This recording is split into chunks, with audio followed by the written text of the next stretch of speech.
I confess that in seminary, there was a certain grouping of classes that I hated the most. They were the history classes. I despised seminary history classes, especially one class, one professor. You didn't want Professor Wesselschmidt.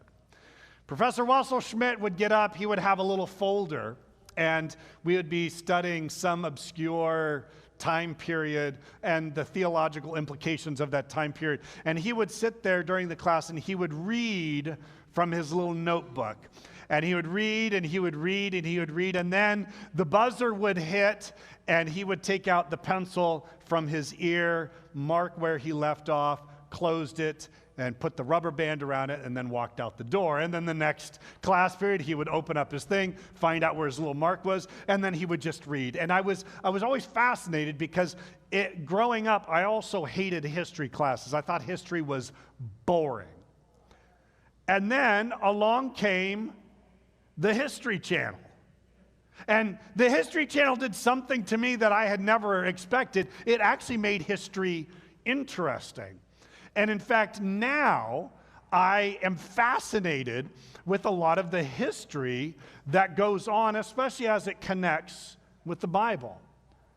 I'm fascinated. I did a deep dive into a guy, and hopefully if you have other stuff to contribute, please do so. How many of you know a lot about Alexander the Great? Yeah? All right, good. So only one person, fantastic. You and I go, oh, George, you know a little, yeah. A little, like, yeah. And when I asked Joshua this question, he goes, oh, Alexander the Mediocre. And so he's really not that great, but he's an interesting guy. He was the head of the Grecian Empire.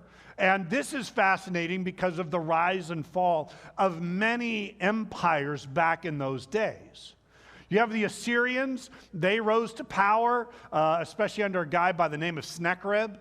Sounds like snack on a rib. That's how I remember his name, Sennacherib. And he destroyed the northern kingdom in 722 BC.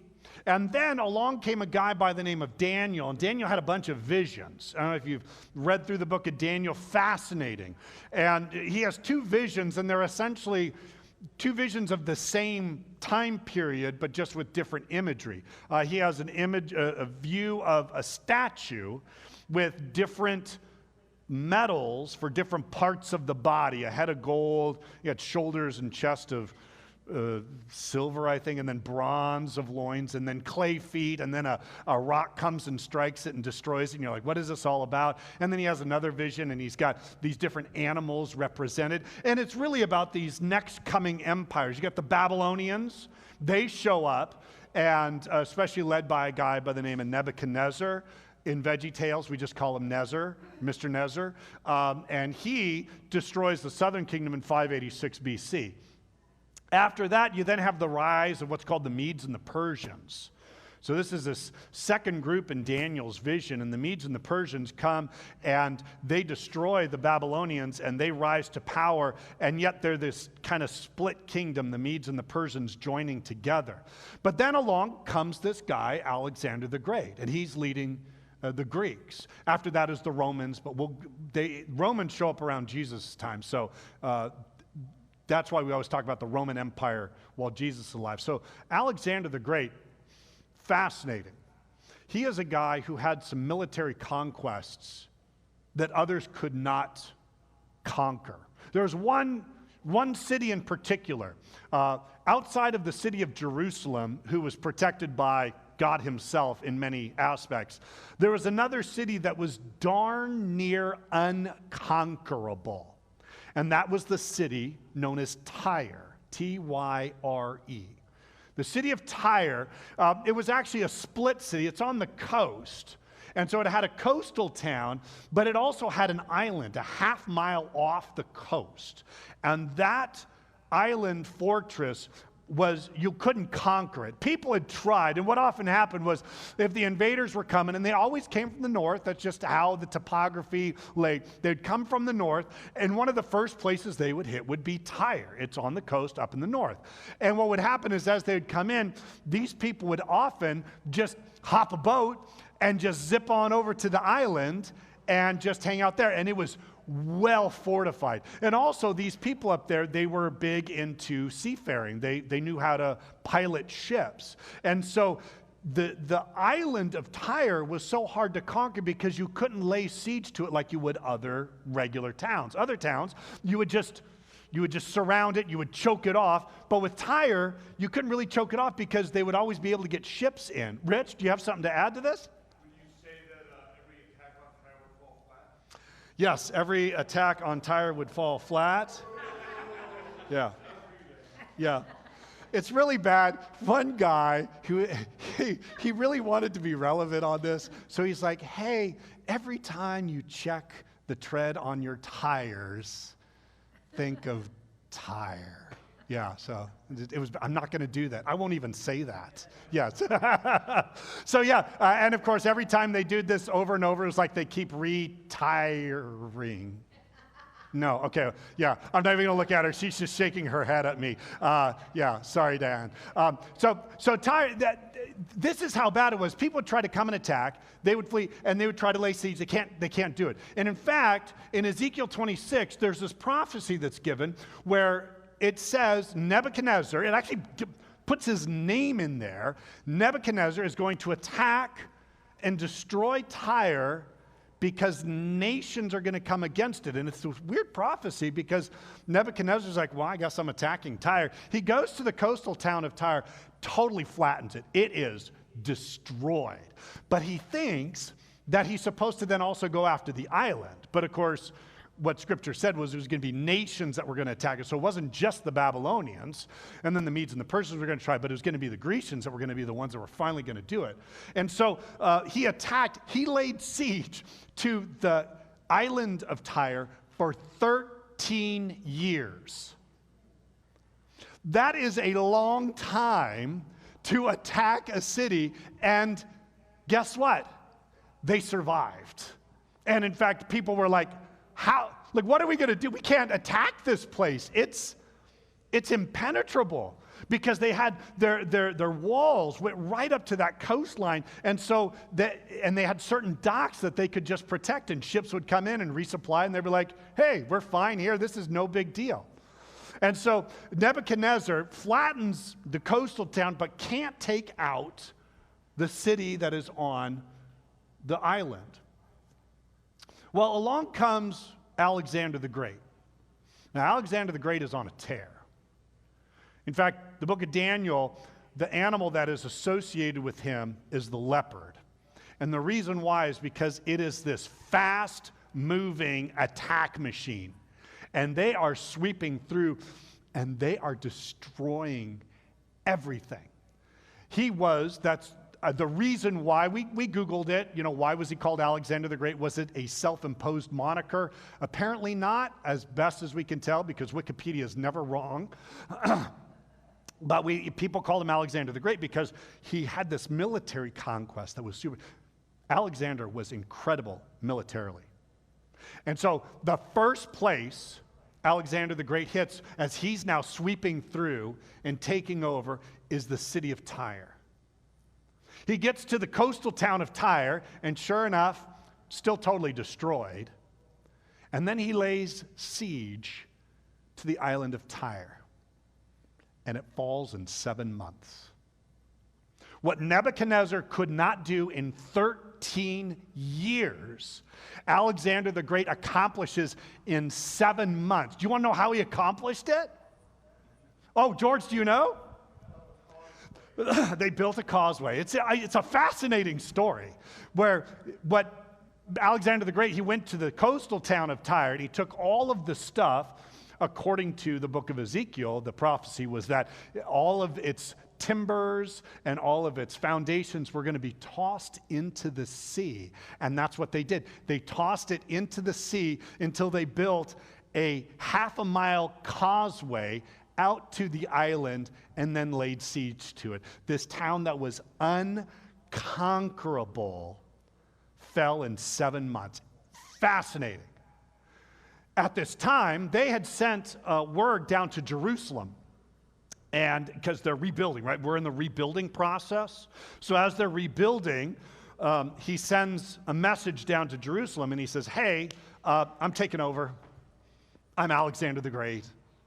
You will bow to me, and just submit yourself to me, and that'll be great. And they send word back to him, we can't. We serve only one God, and that is Yahweh, and we're rebuilding, so that's it. And that made Alexander the Great so angry. And he says, I'll get to you eventually. He said, I'm going to march from Tyre down to Sidon, and then I'm going to hit all of these western coastal cities like Gath and Askelon and Hadrach and Gaza. I'm going to go all through that, and then I'm going to come to Jerusalem. I'm going to wipe you out. Well, that caused a little bit of consternation for the Jewish people as they're rebuilding. They're like, we really don't have a military, and I don't know how we're going to survive this. And so they start praying, and God tells them, hey, you don't need to worry. In fact, high priest, you are going to dress up in all of your regalia, and you are going to take a delegation, and you're going to march out and meet Alexander the Great on the road to your city. And the high priest's like, oh, that sounds wonderful. Like, I'm going to die. This is great. He hates us. He's going to destroy our city. And now I'm going to go out, and I'm just a priest. God said, just do it. So the priest's like, okay, I guess I'll do it. So he knows they're coming on, so he gets his horses, gets up in his regalia, and he's like, let's go to our death, people. And he starts going out to the road, and he gets out, and he meets the delegation, and there's Alexander the Great, and Alexander the Great jumps off his horse, runs to the priest, gets down on one knee, and starts to worship. And all of his generals are like, sir, why are you bowing down to that priest? Why are you worshiping him? And he says, I'm not worshiping him. I'm worshiping the God who he represents. How did that happen? Well, it all happened because of a dream that Alexander the Great had, that he said, he recalled it about a month prior, I think. He had a dream of a man who was dressed in a certain way, and God had said, when you meet this man, you are going to worship me, and you are going to spare that city. And so he did. He had just destroyed everything, but left Jerusalem alone. We get a lot of this. Much of that I just shared with you is not in Scripture. Some of it is, but the majority is not. It was given to us by a Jewish historian. You've heard me mention him many a times, Flavius Josephus. Flavius, I don't know how to pronounce it. It's one of those. I think it's Flavius Josephus. He was a Jewish person, Jewish historian, but he went against his Jewish people, so he was deemed like a hostile witness. He was rejected by the Jewish people. He was much more now a secular guy, but he would write these histories, and he tells this entire story. Now, why do I tell you all of that? Yeah, Zechariah 9, verses 1 through 8, tell that story several hundred years before it even happened. This is even before Greece was even an empire. That's hard for us because we often think of how can this prophet predict that? Well, that's because it's not the prophet, it's God. God sees it, God knows it, he's planning this all out.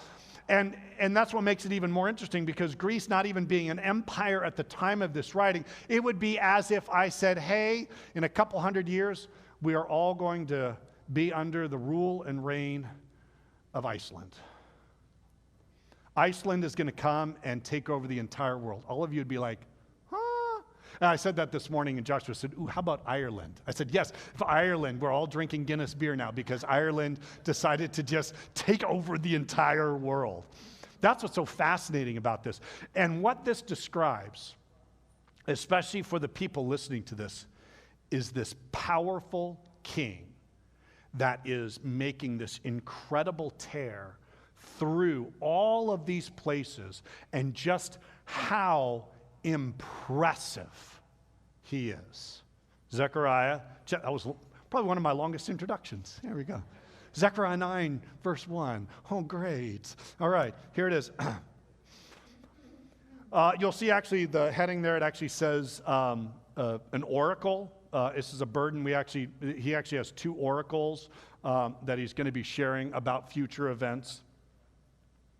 The word of the Lord is against the land of Hadrach and will rest upon Damascus. For the eyes of men and the tribes of Israel are on the Lord, and upon Hamath too, which borders on it, and upon Tyre and Sidon, though they are very skillful. Tyre has built herself a stronghold.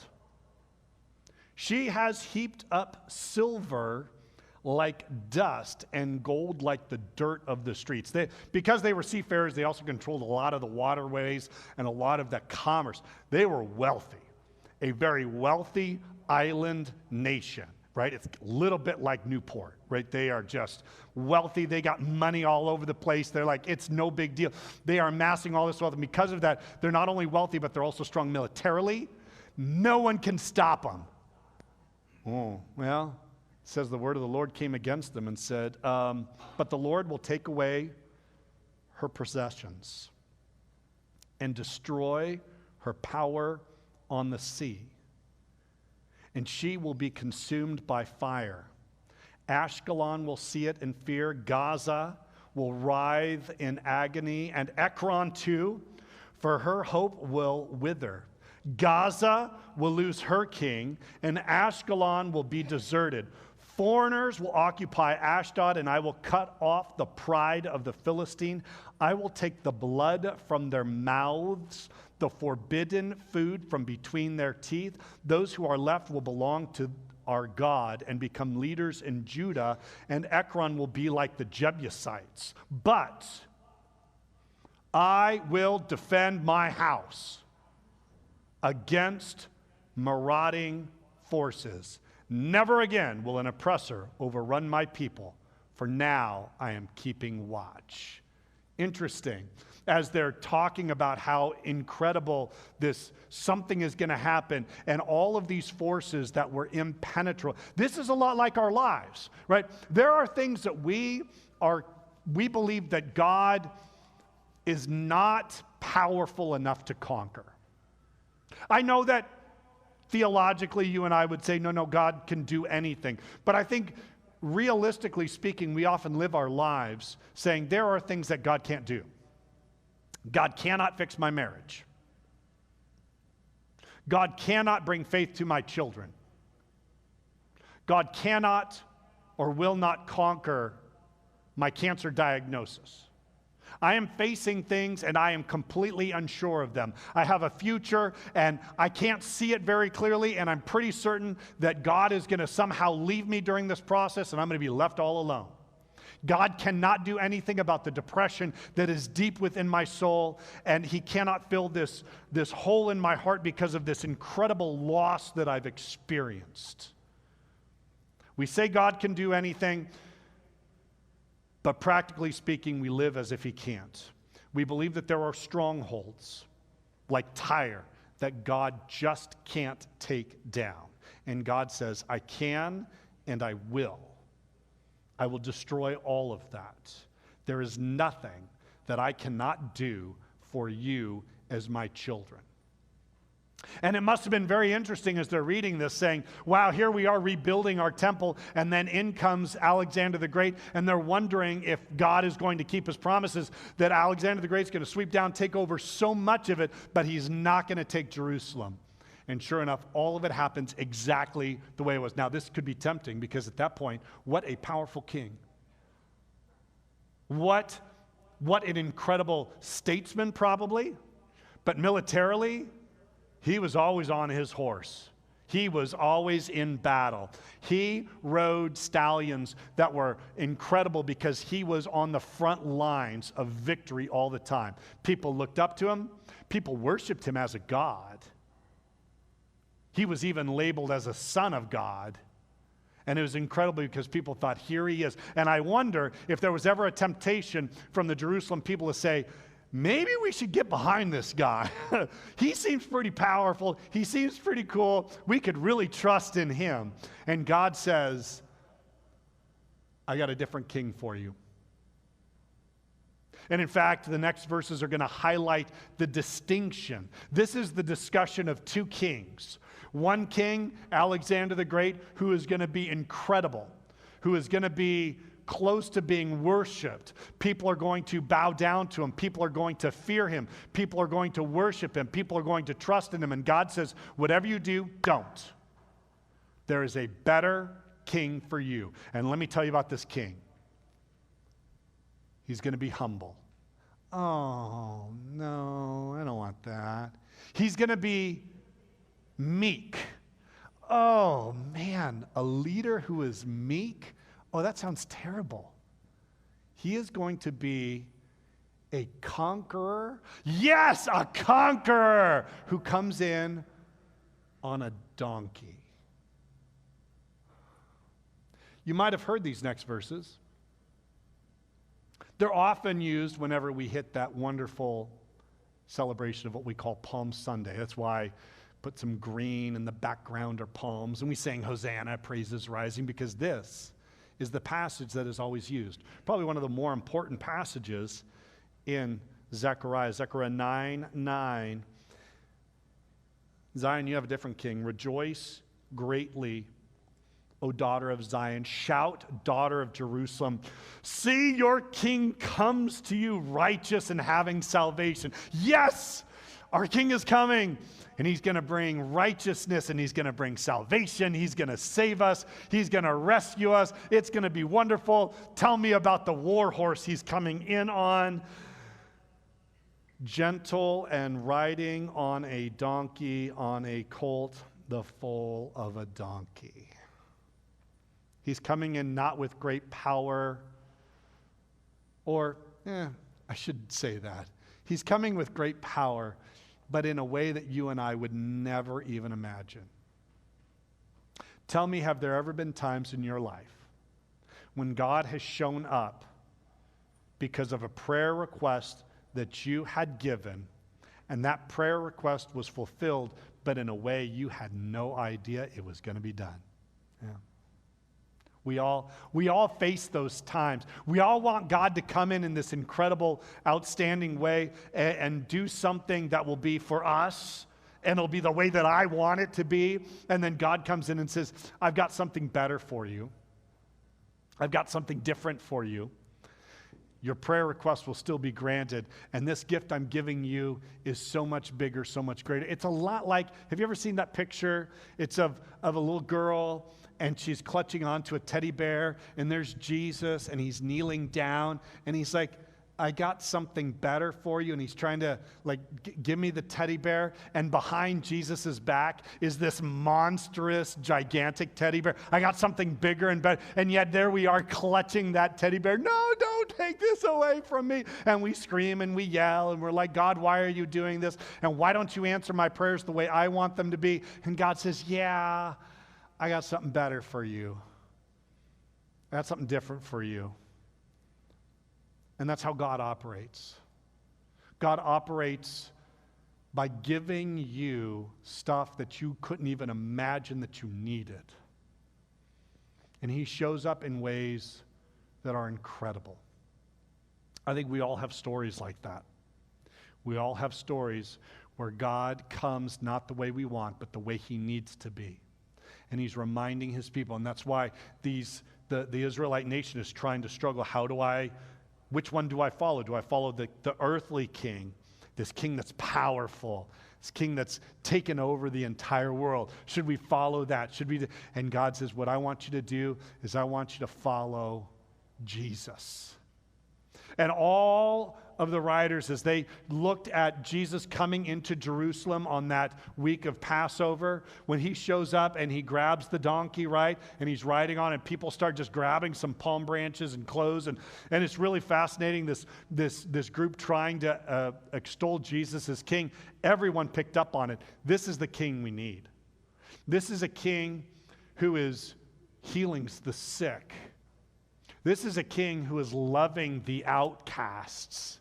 This is a king who is challenging the religious status quo. This is the king who gets down in the dirt in order to save a woman caught in adultery. This is a God who goes to where the lepers are at and stands among the unclean and then touches them to provide them healing. And they realize that's the king that we need. I know it's tough when we face things in our life and things aren't going the way we want them to, but God shows up in ways that are incredible. And which king are we going to follow? Are we going to follow a king that's just going to give us stuff? Are we going to just follow a king because everyone else is following that king? Or do we follow Jesus, who comes in humbly, who comes in quiet, who comes in and shows us something different, that he's going to conquer things, but he's not going to do it with bows and arrows. He's not going to do it with slingshots. He's going to do it in a totally different way. He's going to do it by humbly dying on behalf of you and me. Back then, if you were a king and you died, well, there'd just be a fight for your throne, right? There's going to be some vacuum of leadership and someone's going to arise. And yet when Jesus dies, what happens? Sin is conquered, death is conquered. You are forgiven, you are loved. I think that's just incredible. I'm going to put my money on that king. I want to follow that king. And again, it's a reminder for us which king we're going to follow. And yet, God still has a purpose for us.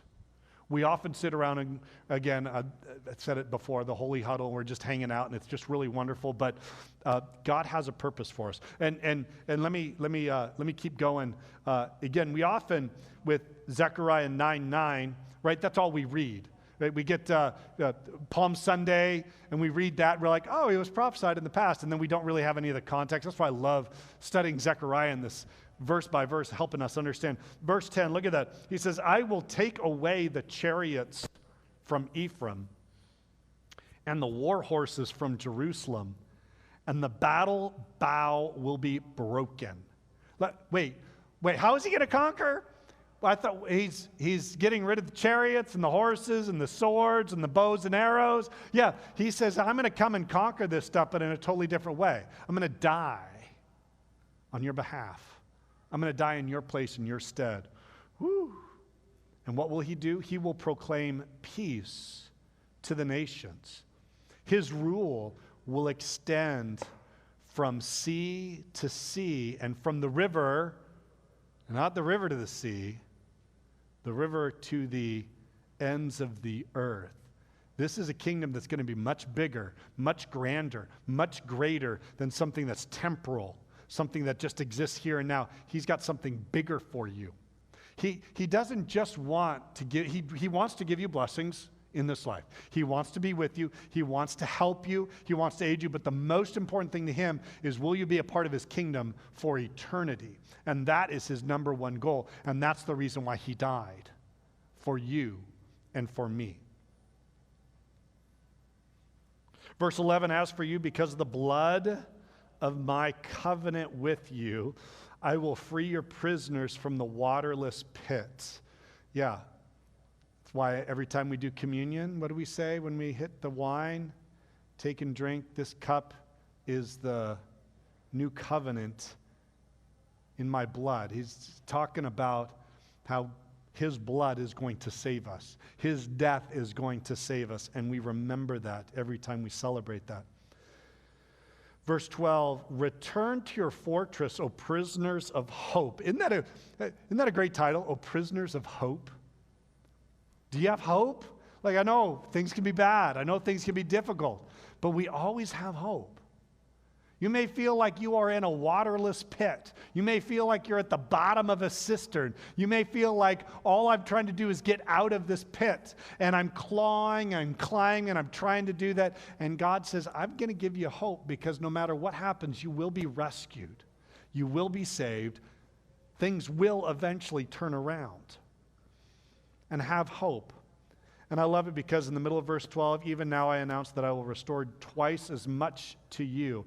I will bend Judah as I bend my bow and fill it with Ephraim. I will rouse your sons, O Zion, against your sons, O Greece, and make you like a warrior's sword. I love when people read that stuff. And because I read that, I'm like, oh, wow, he called out Greece. Like, that's some great food there.